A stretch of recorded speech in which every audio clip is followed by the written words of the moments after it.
Now, Washington Mornings on the Mall. 105.9 FM. And AM 630. WMAL.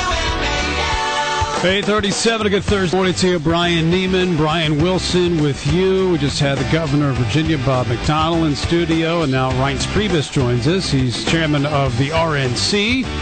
REINCE, good morning. Good to have you back on the show. Hey, happy to be on the show again. Thank you, Brian. Well, much appreciated. Good morning. So last time we talked, we were still, was it going to be Romney? Probably will be Mitt Romney. Now we know for sure Mitt Romney's going to be the guy. The governor of Virginia said, Mitt Romney, Republicans should be able to win in the state of Virginia. Just overall, now that we have a head-to-head matchup between President Obama and Mitt Romney, how are you feeling? Optimistic about this opportunity that the Republicans have right now? Well, I'll tell you what, if you would have said a year ago that the Republican National Committee would have more money in the bank than the Democratic National Committee, and we'd have a candidate that's in the margin or slightly ahead of Barack Obama, boy, I think we'd say we'd take that.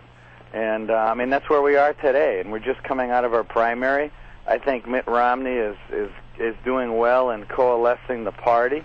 Newt Gingrich has gotten out yesterday, and I think Rick Santorum is meeting with Mitt Romney tomorrow. Michelle Bachmann is endorsing Mitt Romney today. I think we're doing really well. I'm feeling good. All right, but you have some challenges. There are polls that suggest that Virginia could be a challenge. Some polls suggest that it could be pretty tight in Florida. Some people have talked about North Carolina as being a place where it could be pretty tight. There are a lot of battleground states where you have some very heavy lifting. How do you win in those very key states? Well, there's no question it's going to be tight. There's no doubt about that. No one has any illusions otherwise. But I would say, it always comes down to a message and a movement. Money is important as well.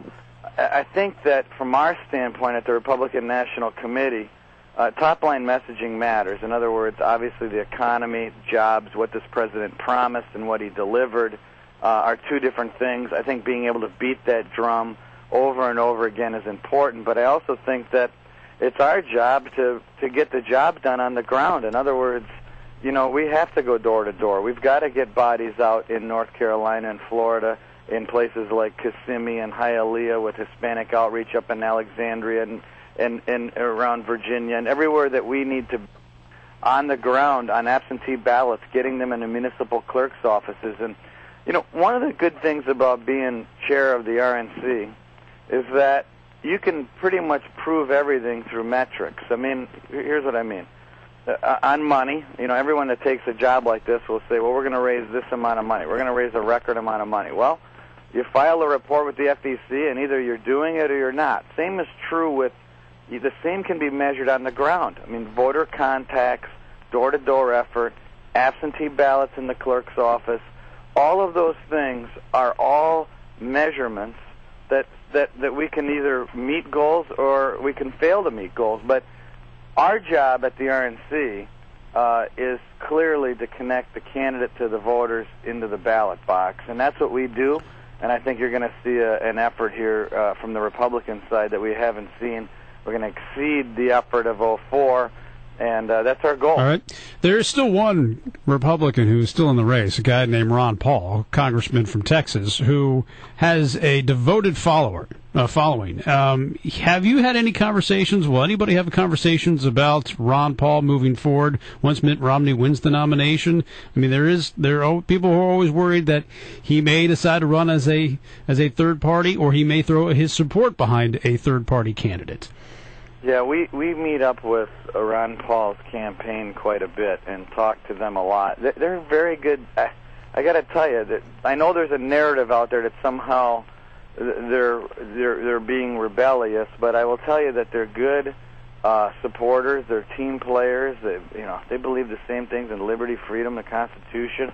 We don't feel any nervousness about any third party coming out of the Ron Paul camp, but I think at the end of the day, he, like us, want to end this European nightmare that we've got in the White House.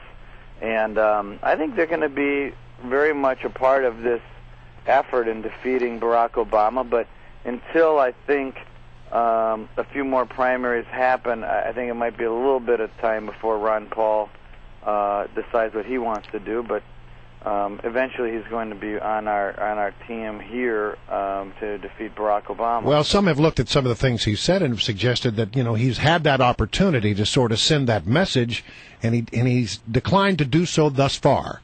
Well, I think he's still fighting out there, and I think he's fighting for principles that he believes in, and I think he believes that he can advance those principles further if he accumulates more delegates. And so, I mean, I think that's where they're at. I know that Ron Paul and Rand love this country, and I know they love our party. So I'm not worried about that. All right, you're from Wisconsin. Scott Walker is involved in a difficult recall. Mm-hmm. What is the latest on that? Can he survive it? Yeah, he can definitely survive it. I think he's going to survive it even fairly comfortably. And here's sort of why. Number one, the reforms are working in Wisconsin. But number two, people in Wisconsin know that these two candidates that the Democrats have put up aren't worth two nickels. I mean, they sort of blew it. I mean, they set up this World Series event. I mean, the Democrats set up this World Series event. They're going to do this huge recall on Walker. And what do? They actually rally behind a gal who has lost, I don't know, maybe 4 different times for statewide election. In fact, in 2006, just to give you how bad this choice is for them as a candidate, we had a winner at the Attorney General level. Now remember, this is Wisconsin. In 2006, remember how bad that was for Republicans. A Republican, the only Republican in America to win a statewide election that was held by a Democrat for Attorney General. Who did he beat? Kathy Falk. I mean, this is who the Democrats have chosen to carry the mantle, and that's why she's down by 7, 8, 9 points on all the polling. So, one last question, and it has to do with the Speaker of the House, John Boehner's comments recently that there's a 1 in 3 chance that Republicans might lose the House. Do you agree with the Speaker of the House?